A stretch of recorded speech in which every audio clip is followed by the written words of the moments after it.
Now, secondly, in understanding this whole Christ, the incarnate Christ, this pre-existent one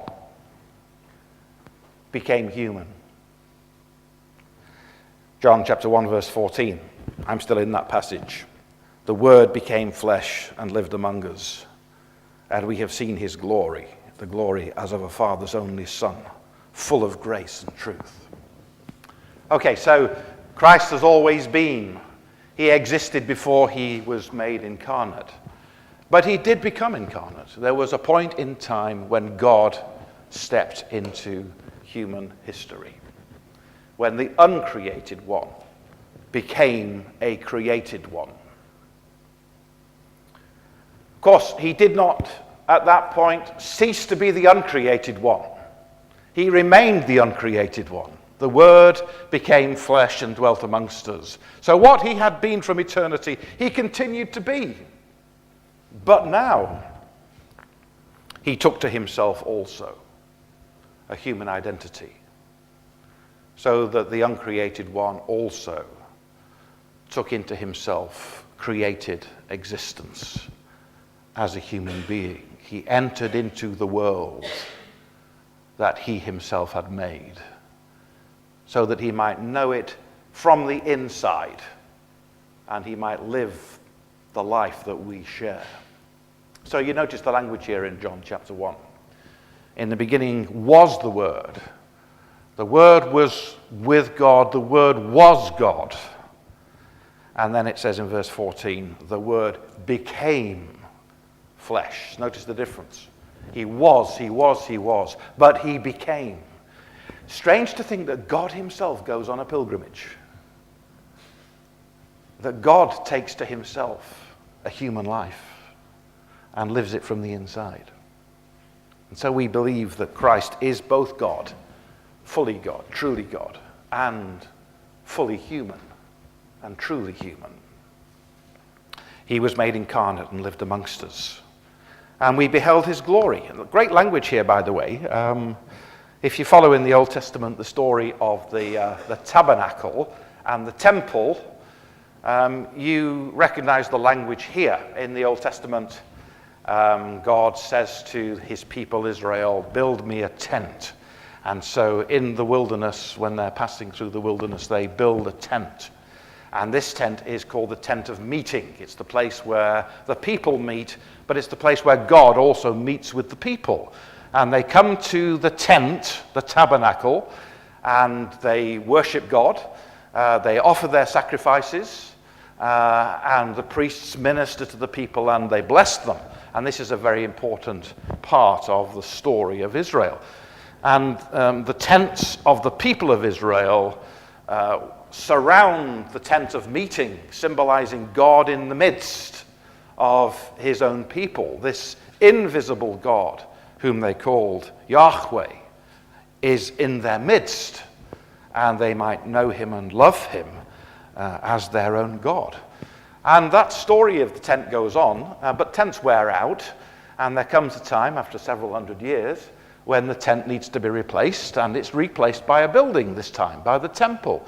And you know the story probably of David and the city of Jerusalem and the revelation given to him that his son Solomon would build the temple. And this magnificent temple is built, the first temple it's called, in Jerusalem on the Temple Mount. And it's, by all accounts in Scripture, a great building.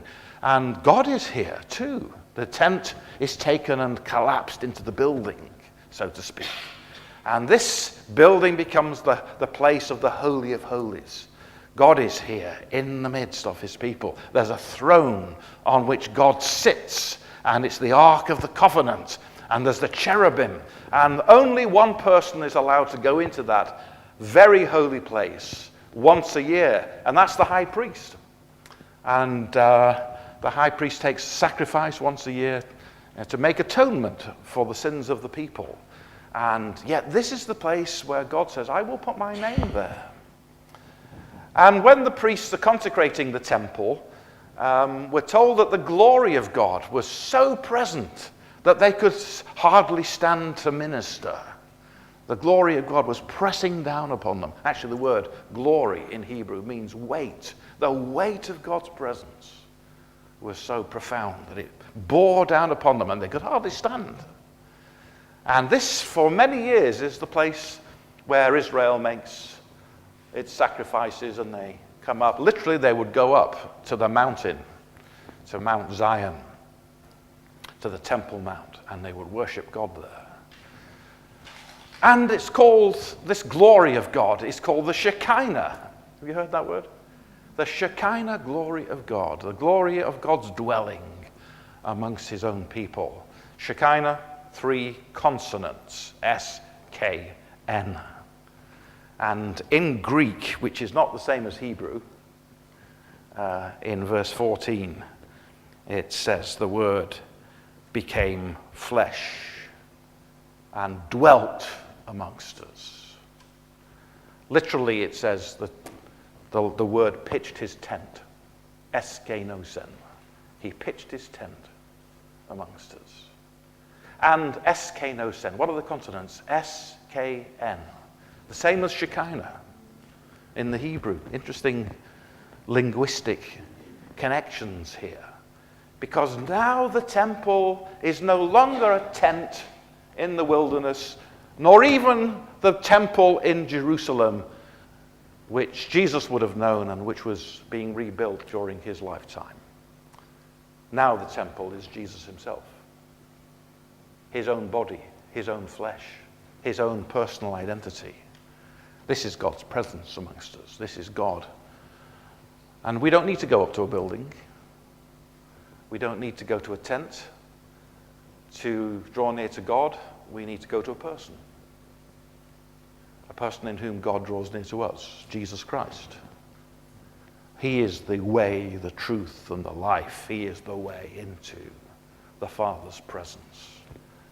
It is to him that all humanity can go in order to find the true and living God, who has come to us to make himself accessible and available. Our God is not far, far off at a distance, but is as near as it is possible to be to the human race, in that he is present amongst us as a human being, whom we honor and revere, in whom the uncreated has taken to itself created existence. Don't you think this is fascinating? This is the glory of our faith. You see, we gloss over it. We don't explore the depths and the wonders of what is happening here.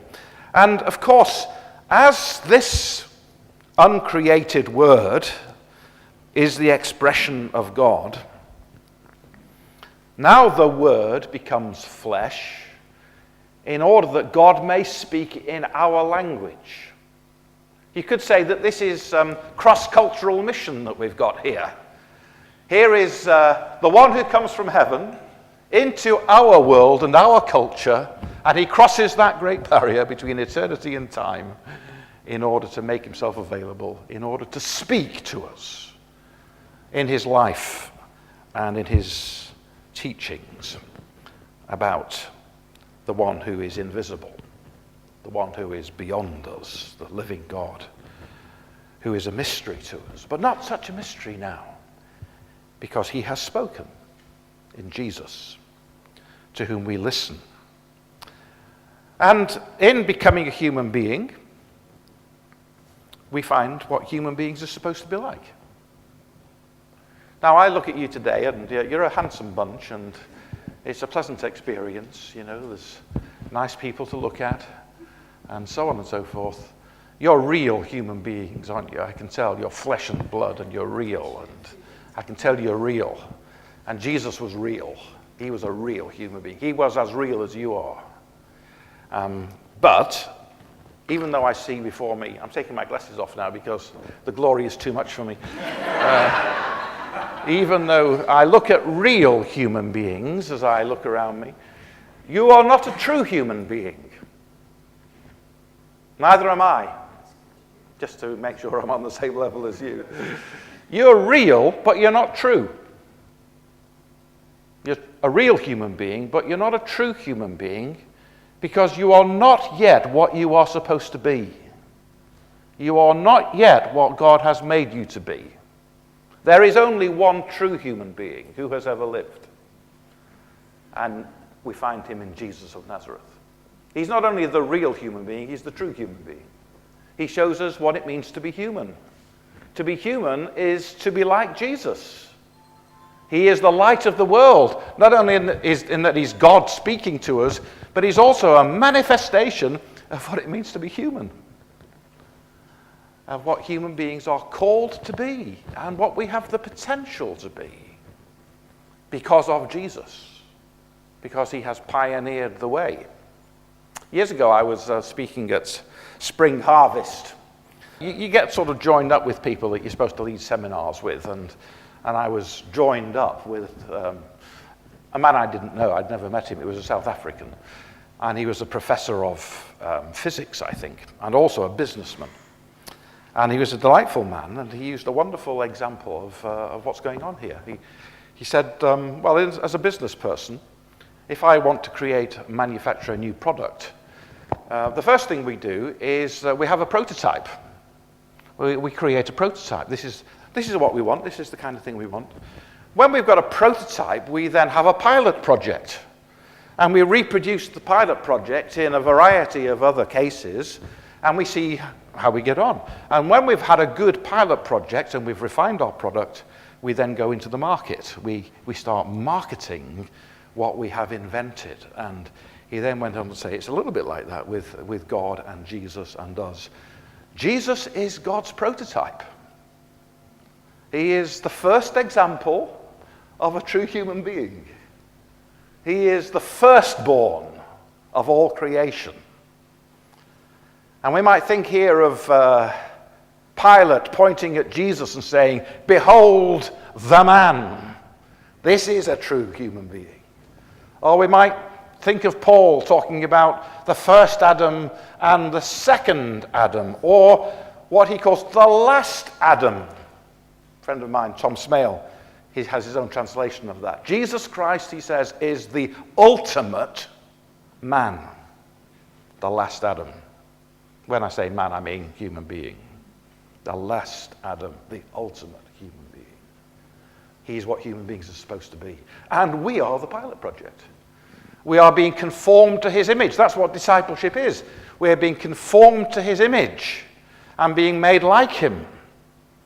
And just as Jesus was born of the Spirit and empowered by the Spirit to be what he became, so it's only by the Spirit that you and I can become what we are supposed to be.